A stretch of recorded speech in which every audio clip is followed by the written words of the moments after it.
Shalom Cultivated Podcast, saya Jennifer. Hari ini akan membagikan firman Tuhan untuk saat teduh, dan biar sungguh firman Tuhan memberkati. Sebelum kita mulai, marilah kita berdoa. Tuhan, kami bersyukur tiada yang kebetulan Tuhan di dalam kehidupan kami. Kalau hari ini kami boleh mendengarkan podcast Tuhan, kami tahu Tuhan ada something yang Kau mau berikan, Tuhan ada yang something Kau mau sampaikan buat kehidupan kami. Kami berdoa, kami meminta kepada Tuhan supaya Engkau memberikan kepada kami roh hikmat dan wahyu untuk mengenal Engkau dengan benar.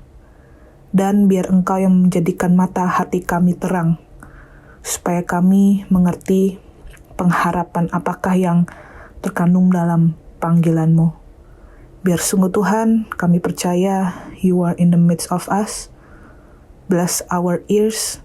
Biar sungguh firman-Mu yang akan menolong setiap daripada kami. Dalam nama Tuhan Yesus. Haleluya. Amin. Hari ini, podcast judulnya nggak akan dikasih tahu di awal.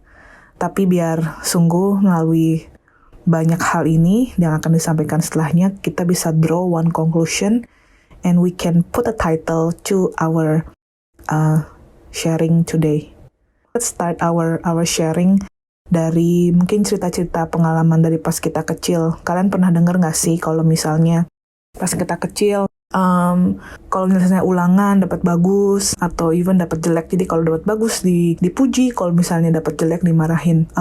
Atau misalnya kalian sering dengar yang misalnya kayak, oh ini nih baru yang namanya anak mama, atau yang kayak gini nih, yang behavior yang kayak begini nih, yang kayaknya yang anak papa. Atau misalnya kalian kalau ranking baru dapat hadiah. Atau misalnya kalau nggak sama orang tua tapi di dalam pertemanan, kalau misalnya mau pilih grup buat bikin tugas, kayak kita deg-degan gak ya bakal dipilih gak ya? Jangan-jangan karena aku kurang pinter atau gimana, atau penjelasan jangan aku gak dipilih.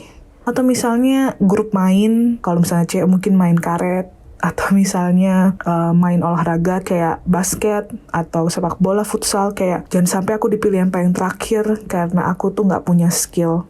Dan hal-hal yang kayak gini yang di-build up dari kecil pun juga akan terus berlanjut sampai kita dewasa. Saat kita memilih universitas, misalnya contohnya kayak kalau di Melbourne kayak dari College Trinity, bisa nggak ya masuk Melbourne Uni? Atau misalnya dari college, bisa nggak ya aku ke kampus yang itu yang lebih besar? SPMB bisa masuk nggak ya di universitas ternama? Dan setelah lewatin masa kuliah, kita pun juga akan memasuki masa mencari pekerjaan di mana resume pun sangat penting, di mana kayak nilai-nilai dilihat, pengalaman-pengalaman kerja, pengalaman-pengalaman sosial. Mungkin banyak di antara kita yang mungkin join PPIA atau OSIS atau persekutuan apapun, atau volunteer di acara-acara for the sake of making your resume is getting better. Untuk hal-hal sosial, mungkin kita juga memilih siapa yang cocok jadi teman kita, cocok jadi pacar kita. Kita pilih orang-orang yang karena dia baik, karena dia cantik atau ganteng, atau karena dia ini dan itu, makanya kita pilih mereka. Hal-hal yang semacam ini adalah conditional environment yang kita tuh hidup di tengah-tengahnya, dan kita tuh terbiasa dengan yang namanya conditionality. Tapi kita pernah dengar gak sih yang namanya contra-conditional? Aku pengen sekali lagi telling you about the contra-conditional love of Christ yang Tuhan Yesus udah sampaikan ke kita. Kadang-kadang untuk mengetahui the value, nilai atau bagusnya sesuatu tuh kita juga harus kasih tahu tuh ini nih harganya berapa gitu loh, sampai kita bisa bilang ini bagus. Jadi kadang-kadang kita tuh suka menganggap rendah dan remeh kasihnya Tuhan, karena mungkin kita tuh nggak pernah tahu apa yang Tuhan udah sacrifice the cost of this love gitu buat kita, yang dia udah tunjukkan di kayu salib dengan memberikan nyawanya buat kita semua. Dalam firman Tuhan di Roma 5 ayat 7-8, firman Tuhan berkata, "Tidak mudah seorang mau mati untuk orang benar.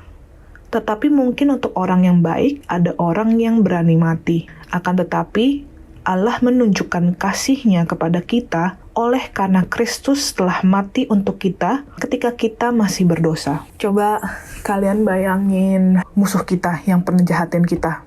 Rela nggak untuk mau mati demi musuh kita.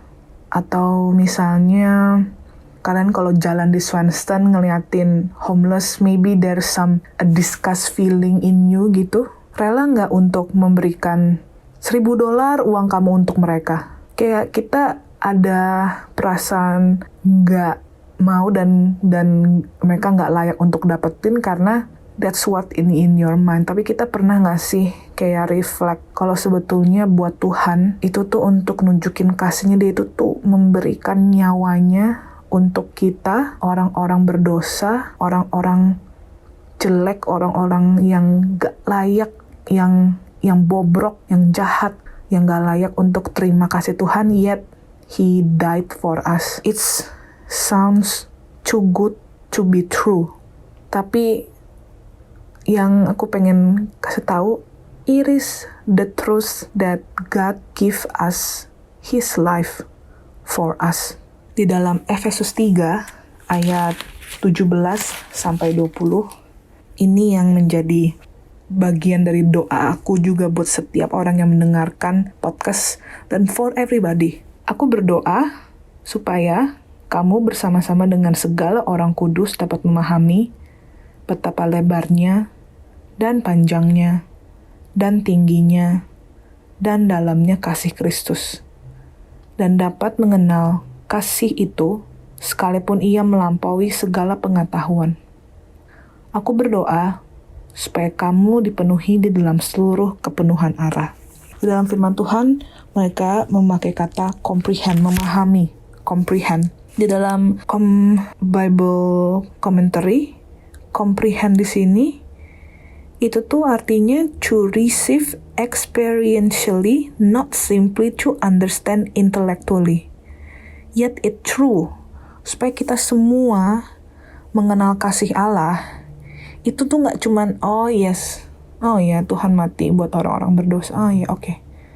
Tapi benar-benar ngalamin, benar-benar dalam hati kita dan pikiran kita, deep down in our heart, we truly acknowledge, kita benar-benar tahu dan sadar tentang kasih Tuhan dan betapa besar apa yang Dia sudah berikan buat kita. Kita sungguh tuh gak layak untuk dapetin apa yang Tuhan berikan, but yet God give it to us. God love and accept us the way we are, that's true, but He refused to make us stay where and who we are now.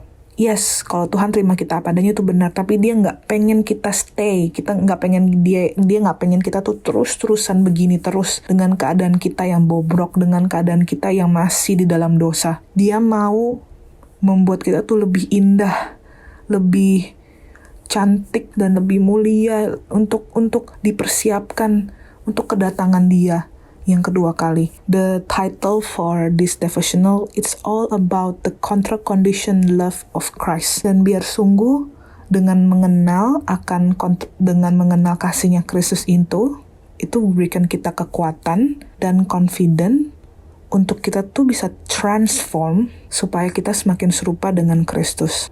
I want to encourage you, if you are fail sometimes, is you frustrated with the state of your Christianity, yang kalian rasanya kok nggak bisa ya Tuhan, aku bisa berubah. Tapi biar sungguh tuh hari ini firman Tuhan yang sekali lagi reinstated sekali lagi tentang kasihnya Tuhan buat kita to give us, yes Lord, I know there is strength and confidence yang I can hold di dalam Engkau, supaya kalau aku gagal Tuhan, aku bisa bertobat dan kembali lagi Tuhan.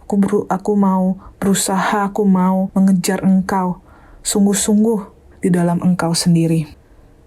Firman Tuhan hari ini sekali lagi mengingatkan kita akan kasih Tuhan, memberikan semangat yang baru untuk kita gak give up di dalam perjalanan iman kita di dalam Tuhan. Sebelum kita sudahi saat teduh kita, mari kita berdoa.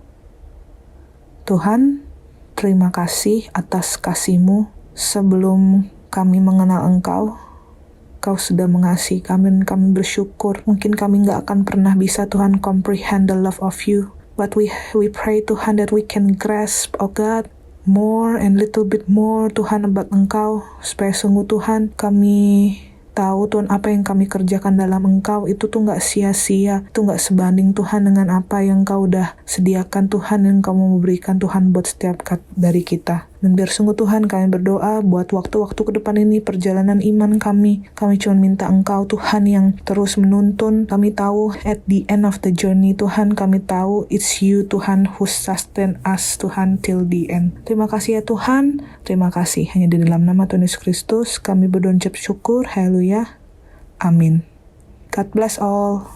Terima kasih sudah mendengarkan podcast kami. Share podcast ini kalau menurut kalian memberkati. Cultivated Podcast tersedia di Spotify dan YouTube, dan kalian bisa cek juga Instagram kita di cultivated.podcast. Terima kasih.